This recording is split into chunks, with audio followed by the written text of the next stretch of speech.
Assalamualaikum warahmatullahi wabarakatuh. Kita jumpa lagi di Serba-Serbi Channel 74. Kali ini kita akan mereaksi perdebatan tentang problem yaitu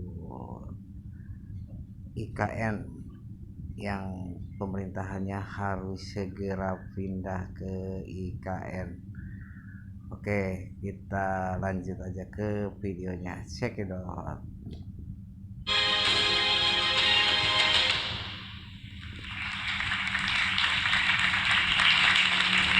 Kita lanjutkan kembali perbincangan Bung Margarito. Tadi disampaikan oleh Bang Supratman Adiagas bahwa ini kan sudah sebenarnya dikunci dan di undang-undangnya sudah jelas. Wacana untuk rencana menjadikan Jakarta sebagai ibu kota legislatif juga nggak bisa juga, hanya sekedar bahan diskusi aja bisa. Nah, tapi dengan kondisi sekarang DPR bilang ya silakan pemerintah duluan, DPR tetap di Jakarta. Itu gimana roda pemerintahan akan berjalan seperti apa nantinya? Tapi begini, ada problem loh di undang-undang IKN ini. Apa itu? Dari segi konstitusi ya. Negara ini bernama negara apa? Dari segi konstitusi loh ya. Anda cek Undang-Undang Dasar 1945, cek proklamasi kita. Negara ini disebut Republik apa nih? Republik Nusantara kah kita? Atau Republik Indonesia? Itu problem konstitusi terbesar dari Undang-Undang IKN sekarang ini. Anda jangan salah loh dengan memberi nama Nusantara, ibu kota Nusantara. Di mana Republik Indonesia? Sementara nama Republik Indonesia itu bukan nama yang ditemukan di jalan-jalan, bukan nama yang ditemukan dalam diskusi-diskusi Itu kan terbuka. masalah teknis nama Tidak, saja. nama itu disebutkan dalam Undang-Undang Dasar, dalam pembukaan Undang-Undang Dasar. Begitulah Republik ini. Republik yang kita proklamirkan pada 17 Agustus 1945 itu adalah Republik Indonesia yang kita proklamirkan dan ditulis dalam pembukaan Undang-Undang Dasar sebagai Republik yang kita bikin itu. Nah, Nusantara itu nama apa? Dari segi konstitusi loh. Tapi Saya ini kan tidak sudah, tidak ada urusan dengan politik-politik itu.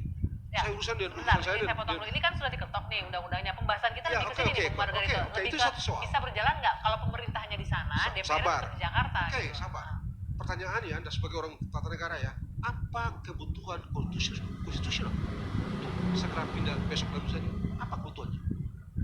Apa constitutional necessity yang ditaruh di meja Republik ini yang dengan itu ada alasan secara konstitusional untuk segera pindah? Apa? Nggak ada kok. Nggak ada. Dari perubahan apa? Nggak ada kebutuhan dengan Nggak segera. ada. Apa? Saya nanya ke Bung Das dulu. Sekarang ini Nggak apa ada, kebutuhan konstitusional? Anda Ya, bilang. nggak gini, kalau misalnya ditanya seperti itu, ya kita bicara soal progres. Ya, kita bicara progres. Kalau misalnya tidak Nah. sekarang, ya kapan lagi? Kalau misalnya tunda-tunda lagi, ya Nggak harus akan menunggu apa? jalan-jalan itu. Nggak akan jalan-jalan. Nah, ada problem yang mesti kita selesaikan ya. Ini kan Dev baru bilang. Tadi Iqbal juga baru bilang ya. Kita lihat VT-nya. Masih hutan tuh, bangunan masih baru dibikin tuh. Ini dia bilang, tadi Iqbal bilang ke rumah DPR apa begitu ya, rumah Menteri juga belum beres, kantor belum beres. Rumah Dev Menteri, bilang rumah ASN, kantor rumah DPR belum Lembaga, beres, ya. rumah DPR belum beres, rumah IKN belum beres. Lalu bagaimana cara Anda menyelenggarakan pemerintahan? Bagaimana? Ini nggak ada basis konstitusional yang bisa kita pakai sebagai dasar hari-hari ini untuk menyegerakan perpindahan ini. Tapi masuk akal juga argumentasinya. Kalau tidak segera mulai Loh, berpindah ke iya. sana, nggak akan Loh, jalan-jalan juga nanti Loh, akhirnya. sekarang begini, bagaimana pemerintah negara ini memberi pelayanan terhadap warga negara? Itu problemnya. Kalau presiden doang di sana, apakah presiden dengan seluruh personilnya bisa ke sana? Tadi dia bilang kalau nggak salah kantor menteri gedung menteri yang baru diusahakan dibangun sekarang berapa? 10 ya? Tahap pertama 10 Nah, baru kementerian. 10 gitu. Terus bagaimana tuh? Bagaimana kosak kacir kayak begitu itu? Ya. Nah, kan ini kan semua masih Enggak. katanya-katanya. Nah. Ini kan masih pandangan-pandangan. Kita ngelihat hasil video segala macam. Nah, kan tapi kan pemerintah terus mendorong Setuju. pembangunan. Gua setuju. Saat detik ini pun juga pembangunan masih terus berjalan di IKN. Beresin saja itu dengan seluruh infrastrukturnya sehingga begitu di jalan kita go sehingga pelayanan kewajiban konstitusional pemerintah untuk melayani rakyat itu tidak terganggu hanya karena kita salah, kita tidak matang, kita tidak prepare betul dalam menyiapkan segala yang diperlukan untuk memenuhi perintah-perintah konstitusi itu. Nah, dan Tidak ditambah mesti. juga pelayanan-pelayanan pemerintah seperti urus perizinan segala macam sudah semakin didorong untuk digitalisasi sehingga bisa di mana saja. Jadi bisa kantor pemerintahannya di IKN, di Merauke, Tapi di itu Papua kan dimanapun juga bisa. Beri garis bawah bahwa nggak ada urgensinya. Kalau pelayanan sudah digital ngapain buat istana? Rakyat susah, utang banyak. Ini namanya besar pasak daripada tiang gitu loh. Apa salahnya salahnya dengan Jakarta? Jakarta penuh dengan sejarah. Disinilah tanah perjuangan.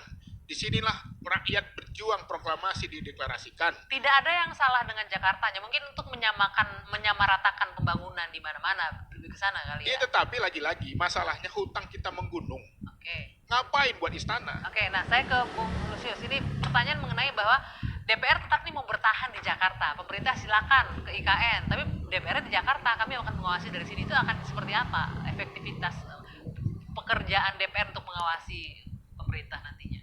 Ya, mungkin sebelum ke sana saya cuma mau bilang kok telat sekali gitu muncul wacana itu gitu ya. Padahal undang-undang IKN sudah direvisi loh, Pak. Undang-undang IKN ini undang-undang yang belum dieksekusi, tapi sudah direvisi gitu. Jadi DPR ini kadang-kadang lucu sih, undang-undangnya belum sempat dijalankan gitu ya. Tiba-tiba sudah direvisi. Itu pun revisinya itu nampaknya belum cukup memadai juga gitu ya. Kita dengar tadi ada begitu banyak masalah yang nampaknya luput dari perhatian para pembuat regulasi di parlemen gitu ya, soal kesiapan ibu kota negara, soal kapan semuanya ini harus pindah dan lain sebagainya gitu ya. Saya pikir soal keengganan DPR untuk pindah sih mungkin itu bagian dari ini aja kali ya, kemalasan orang-orang yang sudah betah duduk di Senayan. Wah, gitu ya. Mas Iqbal ini belum duduk di Senayan.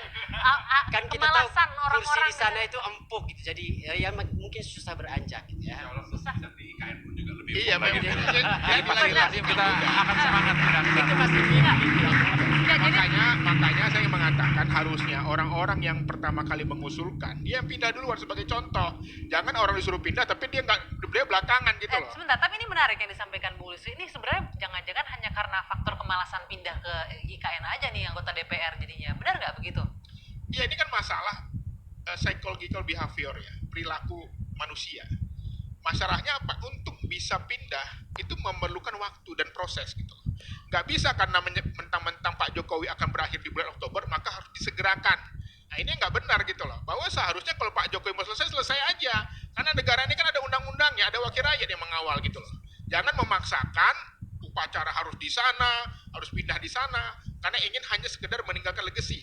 Tapi tidak memberikan tidak empati kepada orang yang berdampak kepada kebijakan itu. Bagaimana anak-anak ASN ini, bagaimana keluarganya, bagaimana istrinya. Mereka di sini saja masih rumah masih nyicil. Kalau pindah ke sana mereka nyicil lagi. Berapa gajinya yang pemerintah berikan? Harusnya mereka dapat insentif yang sangat besar. Oh, jangan-jangan pengen kayak ASN nih, minta bonus juga DPR Bisa pindah ke sana. jadi. Itu tujuannya. Ini harus dipikirkan gitu. Jangan kita hanya memikirkan diri kita sendiri, Oke. tapi kita harus memikirkan bagaimana anak buah kita di bawah. Oke, saya mau ke Bang Supratman. Bang Supratman, tadi Anda mendengarkan ya bagaimana tadi ada bahkan Bung Lusius bilang nih jangan-jangan DPR-nya aja nih yang malas untuk pindah ke IKN gitu loh. Pemerintah aja duluan sendirian ke sana. Bang Supratman, gimana ini? Dan Kalau Bang Supratman kayaknya nggak malas jadi. Satu, saya ingin tanggapi dulu yang disampaikan oleh Bung Margarito terkait dengan problem konstitusional terkait dengan penamaan Ibu Kota Nusantara. Sebenarnya nggak ada masalah soal itu, karena yang kita maksud itu adalah Ibu Kota Republik Indonesia itu adalah Ibu Kota Nusantara. Sama halnya seperti Ibu Kota DKI, ya daerah khusus Ibu Kota Jakarta, kan gitu loh. Ya. Tapi intinya bahwa Ibu Kota negara itu pindah dari Jakarta ke Kota Nusantara. Itu yang pertama. Yang kedua, terkait dengan, ini kan kita harus berpikir holistik terkait dengan pemindahan Ibu Kota. Ini bukan hanya sekedar berpikir jangka pendek terkait dengan hal yang disampaikan oleh Bung Iqbal, tapi pernah nggak kita berpikir tentang daya dukung DKI 5, 10 tahun, 20 tahun yang akan datang? Jangan lupa nanti di tahun 2030 atau 2045, daya dukung Jakarta itu akan dihuni oleh Jakarta dan sekitarnya, itu 70 juta jiwa. Anda mau dapatkan apa dari sana? Bagaimana kemudian mengatasi semua faktor kemacetan, transportasi, dan lain sebagainya dengan daya dukung yang seperti itu? Nah karena itu, kalau kita mau melihat soal pemindahan ibu kota, kita harus melihatnya secara holistik ya, itu yang pertama. Yang kedua, sekali lagi, bahwa itu hanya adalah sebuah diskursus. Diskusi tentang kita ibu kota, kita sudah putuskan bersama-sama, bersama dengan pemerintah, dengan DPR, bahwa ibu kota itu hanya satu, baik itu ibu kota pusat pemerintahan, kemudian juga legislatif maupun yudikatif, nggak ada lagi perdebatan soal itu. Yang kedua, yang ketiga, itu menarik yang disampaikan oleh Bung Lusius tadi, bahwa apakah ini karena ada soal kemalasan untuk pindah dan lain-lain sebagainya, tidak ada pilihan lainnya, bahwa baik dari sisi pertimbangan sosiologis maupun pertimbangan daya dukung Pulau Jawa dan khususnya daerah Jabodetabek yang akan datang, tidak ada pilihan lainnya di samping soal aspek pemerataan pembangunan. Nah karena itu bahkan kalau saya mengusulkan mungkin ada baiknya setiap 50 tahun atau 1 abad setiap kali kita merayakan Indonesia Merdeka, harusnya kita mulai lagi nanti pindahkan ibu kota mungkin nanti ke Papua atau kemana ya setiap 100 tahun mungkin sehingga pemerataan aspek pembangunan itu dan mobilitas orang itu semakin baik ya. Karena itu sekali lagi kita tidak usah memperdebatkan soal apakah Nusantara itu menjadi suatu pilihan atau tidak. Itu sudah keputusan politik dengan mempertimbangkan berbagai aspek, baik dari sisi aspek yuridisnya maupun sosiologisnya. Demikian pula halnya dengan yang disampaikan oleh Bu Margarito tadi. Nah karena itu saya ingin menyampaikan satu hal, bahwa karena memang kesiapan kita, jangan lupa loh, ide tentang pemindahan ibu kota itu bukan dimulai dari Pak Jokowi. Bung Karno sejak pertama kali mendeklarasikan bahwa ibu Tapi kota begini, kita saya harus rasa pindah, beliau sudah Pak mengusulkan itu. Anggi ya. Yang kedua, Presiden Soeharto juga sudah pernah mengusulkan untuk pindah ke Jonggol, tapi nggak bisa dieksekusi. Demikian pula hanya dengan presiden-presiden lainnya. Yang kita harus salut kepada Presiden Jokowi adalah keberanian beliau mengeksekusi soal ini, karena ini menjadi kebutuhan mendesak bagi Republik ini. Untuk kita memang tidak ada pilihan lain. Jakarta harus kita pindahkan sebagai ibu kota. Dan karena itu memang yang terbaik buat Republik ini, sekaligus menciptakan rasa keadilan bagi seluruh wilayah untuk pengembangannya. Untuk menciptakan rasa keadilan, pemerataan pembangunan. Nanti boleh tanggapannya, jeda dulu kita sejenak. Kami akan kembali usai jeda saat lagi di Dua Sisi.